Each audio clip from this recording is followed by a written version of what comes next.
నమస్తే, welcome to our channel. నేను మిషాల్ని. ఎట్టకేలకు మాజీ ముఖ్యమంత్రి జగన్మోహన్ రెడ్డి అక్రమ ఆస్తుల కేసులో రేపు సిబిఐ కోర్టుకి హాజరవుతున్నారు. అయితే జగన్మోహన్ రెడ్డి ఒక షెడ్యూల్ కూడా ప్రకటించుకున్నారు. అయితే నేను సిబిఐ కోర్టులో గంట మాత్రమే ఉంటానని షెడ్యూల్ ప్రకటించారు. ఇక మిగతా ఆ పరిణామాలు ఏ విధంగా ఉండబోతున్నాయో ఇలాంటి అంశాలను చర్చించమని స్టూడియోలో ఉన్నారు పొలిటికల్ అనలిస్ట్ నూకరాజు నాయుడు గారు ఉన్నారు. వారిని అడిగే విషయాలను తెలుసుకునే ప్రయత్నం చేద్దాం. నమస్కారం సార్. నమస్కారం సార్, ఇప్పుడు మనకు వస్తున్న తాజా వార్త ఏంటంటే జగన్మోహన్ రెడ్డి అక్రమ ఆస్తుల కేసులో రేపు సిబిఐ కోర్టుకి హాజరవుతున్నారు. అయితే ఈ నేపథ్యంలో జగన్మోహన్ రెడ్డి ఒక షెడ్యూల్ ప్రకటించుకున్నారు. ఆ కోర్టులో అంటే గంట మాత్రమే నా టైం ఇస్తానని షెడ్యూల్ ప్రకటించుకున్నారు. ఇప్పుడు సిబిఐ కోర్టుకి ఎంత టైం ఇస్తే వాళ్ళు ఎంత టైం అని చెప్తారు, జగన్మోహన్ రెడ్డి ఒక గంట టైం ప్రకటించుకోవడం దాని వెనక కారణాలు ఏంటి సార్? నిజంగా నేను ఫస్ట్ టైం వింటున్నాను. జడ్జిలకి టైం ఇచ్చేటటువంటి ముద్దాయిని చూస్తున్నాను ఫస్ట్ టైం. నిజమైన చాలామంది ముద్దాయిలు వస్తారు, టైం ప్రకారం వాళ్ళ నెంబర్ ప్రకారం వచ్చి హాజరయ్యి వెళ్ళిపోతూ ఉంటారు. కానీ జడ్జిలకే ఇతను టైం ఇచ్చాడు. అంటే ఈ టైంకే వస్తాను, ఈ టైంకే హాజరవుతాను, ఆ టైంలోనే మీరు నన్ను విచారించుకోండి, పరిచయం చేసుకోండి అని చెప్పినట్టున్నాడు ఇతను. నిజంగా ఎంత గొప్ప విషయం అండి ఇది. నిజమే, నేను ఫస్ట్ టైం ఏమంటాం, జడ్జికి కోర్టుకి సమయాన్ని నేను ఇంత టైమే కేటాయిస్తానని చెప్పినటువంటి ముద్దాయిని ఫస్ట్ టైం చూశాను. చాలామంది ముద్దాయిని చూస్తున్నాం. గత మేము మా వయసు వచ్చిన కాడి నుంచి అప్పుడే 40-30 సంవత్సరాల నుంచి చూస్తూనే ఉన్నాం ముద్దాయిల్ని. కానీ జడ్జిలకి టైం ఇచ్చినటువంటి మహానుభావుడు జగన్మోహన్ రెడ్డి గారిని నిజంగా ఆయన కళ్ళారా చూడాలనిపిస్తుంది ఇప్పుడు. ఎందుకంటే ఇన్ని సంవత్సరాలు మన ఏమంటే వాయిదాలకు హాజరవ్వకపోయినా మరి జడ్జిలు ఎలా ఊరుకున్నారో నాకైతే అర్థం కాదు. సరే, అప్పట్లో అంటే ముఖ్యమంత్రిగా ఉన్నారు. ముఖ్యమంత్రిగా ఉన్నప్పుడు సరంజామా అంతా రావాలి కాబట్టి, చాలా ఖర్చుతో కూడుకున్న పని కాబట్టి, అది ప్రభుత్వమే భరించాల్సి వస్తుంది కాబట్టి జడ్జి గారు వెసులుబాటు కల్పించుంటారు. వాస్తవంగా మన సమాజానికి ఎక్కువ నష్టం జరగకుండా చూసుకునే బాధ్యత కూడా మన జడ్జిలుగా మన కోర్టులు కూడా చూస్తుంటాయి. ఎందుకంటే నా భారీ నష్టం ప్రభుత్వానికి జరగకూడదు, అది ప్రజల మీద పడుతుందని ఆ భావంతో వాళ్ళు ఇచ్చినటువంటి వెసులుబాటుని అలుసుగా తీసుకునే వేళ జగన్మోహన్ రెడ్డి ఫలానా టైంకి వస్తానో ఫలానా టైంకి వెళ్ళిపోతానని కానీ జడ్జికి గారికి ఇచ్చాడంటే నిజంగా నాకు జడ్జిలు అంటే చాలా ప్రేమ. ప్రపంచంలో ఆ జడ్జి గారు లాంటి దేవుళ్ళు లాంటి జడ్జిలు ఉన్నందువల్లే చాలా న్యాయం జరుగుతుందని ఆలోచించే వ్యక్తుల్లో నేను ఒకడిని. కానీ అలాంటి దేవుళ్ళకి కూడా ఈయన సమయాన్ని ఇచ్చి నేను ఆ టైంలో హాజరవుతున్నానంటే కొత్తగా చూస్తున్నాను. నేను ఇది కళ్ళారా చూడాలని నేను కూడా కోర్టుకు వెళ్దామని అనుకుంటున్నాను. ఎందుకంటే అలాంటి మహానుభావుడు కళ్ళారా చూడాలా? సిగ్గుంది అసలు. 48,000 కోట్ల రూపాయలు గవర్నమెంట్ అటాచ్ చేసింది, ఆస్తులను అటాచ్ చేసింది.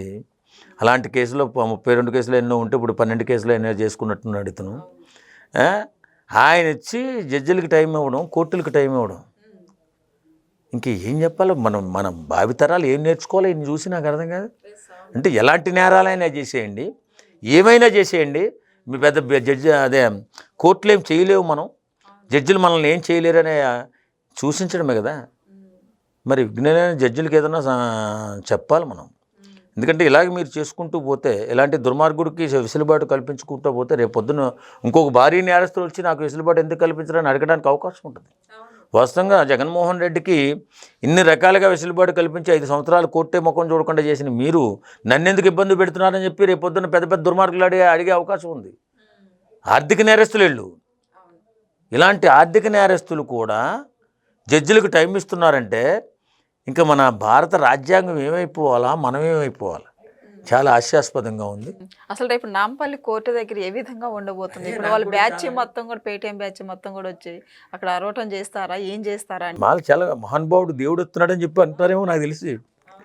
అక్కడ కూడా జన సమీకరణ చేసి కోర్టు దగ్గర కూడా ఇంతమంది బలగం ఉంది మాకని చెప్పి చూపిస్తారేమో. ఇది చాలా చాలా రకంగా నవ్వు వస్తుంది, బాధేస్తుంది.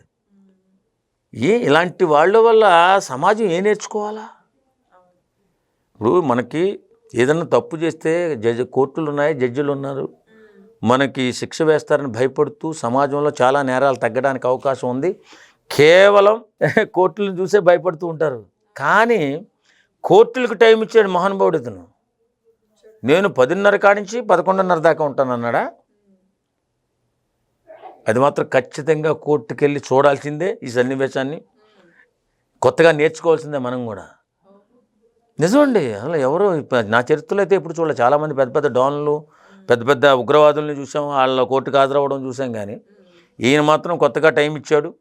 రేపొద్దున ఫ్యూచర్లో చాలామంది టైం ఇస్తారు జడ్జిలకి, కోర్టులకి. కాబట్టి ఈయన్ని వచ్చిన వెంటనే కఠినంగా శిక్షిస్తేనే బాగుంటుంది జడ్జిలు కానీ, కోర్టులు కానీ. చాలా ఆశ్చర్యంగా లేదా మీకు? అందరికి ఆశ్చర్యంగా అనిపిస్తుంది. ఎట్టకేలకు జగన్మోహన్ రెడ్డి కోర్టుకు వస్తున్నారంటేనే ఇప్పుడు అందరికి ఆశ్చర్యం అనిపిస్తుంది. ఈ నేపథ్యంలో ఒక గంట పాటే నేను టైం కేటాయిస్తాను, తర్వాత నేను తాడేపల్లికి వెళ్ళి పేరెంట్స్కి వెళ్ళి బెంగళూరు వెళ్ళిపోతాను అన్న సమాచారం ఇవ్వడం, ఇది మరి న్యాయమూర్తులు ఆలోచించుకోవాలి దీని గురించి. ఏంటి ఇలాగా ఈయన కొంపదీసి బుర్రా కానీ బాడైందా, లేకపోతే రాజ్యాంగాన్ని మారుద్దాం అనుకుంటున్నాడా, లేకపోతే ఈయన ఏమైనా దైవాంశ సంభూతుడు అనుకుంటున్నాడా, అసలు ఏమనుకుంటున్నాడో అర్థం కాని అయోమయంలో న్యాయమూర్తులు ఉన్నారేమో అనిపిస్తుంది ఇప్పుడు నాకు. రేపొద్దున నీకు ఇచ్చే ట్రీట్మెంటే రేపొద్దున జనాలకు ఇచ్చినట్టు. వాస్తవంగా న్యాయమూర్తులు ఒకసారి ఆలోచించుకోవాలా. ఈయన వెకిలి చేష్టలు, వెర్రి పనులు చూస్తుంటే న్యాయ వ్యవస్థను కూడా పక్కదారి పట్టించే విధంగా ఉంది. కాబట్టి ఖచ్చితంగా ఇతనికి తగిన గుణపాఠం చెప్పి డైలీ కోర్టుకు హాజరయ్యేలా చేయాలని కోరుకుంటున్నాం. కానీ ఎట్టికేలకు జగన్మోహన్ రెడ్డి వాయిదాల మీద వాయిదాలు వేసుకుంటూ కోర్టుకు హాజరు కాకుండా ఇప్పటి వరకు అయితే ఒక ఎత్తు అయితే, ఇక ఇప్పుడు హాజరు అవుతున్నారా నేను గంట పాటే ఉంటాం ఒక ఎత్తు అయిపోయింది. ఇప్పుడు ప్రజల్లో నుంచి కూడా ఎదురు స్పందన నడుస్తుంది. అదే అవును, చాలామంది ఆశ్చర్యపోతున్నారు. ఆశ్చర్యపోయి వాళ్ళకేం అర్థం కావట్లా. ఇప్పుడు న్యాయ వ్యవస్థని ఇతను ఏం చేయబోతున్నాడు, రేపొద్దున న్యాయ వ్యవస్థని మనం ఏం చేయాలి అనే ఆలోచనలోకి వచ్చేస్తారు అందరూ.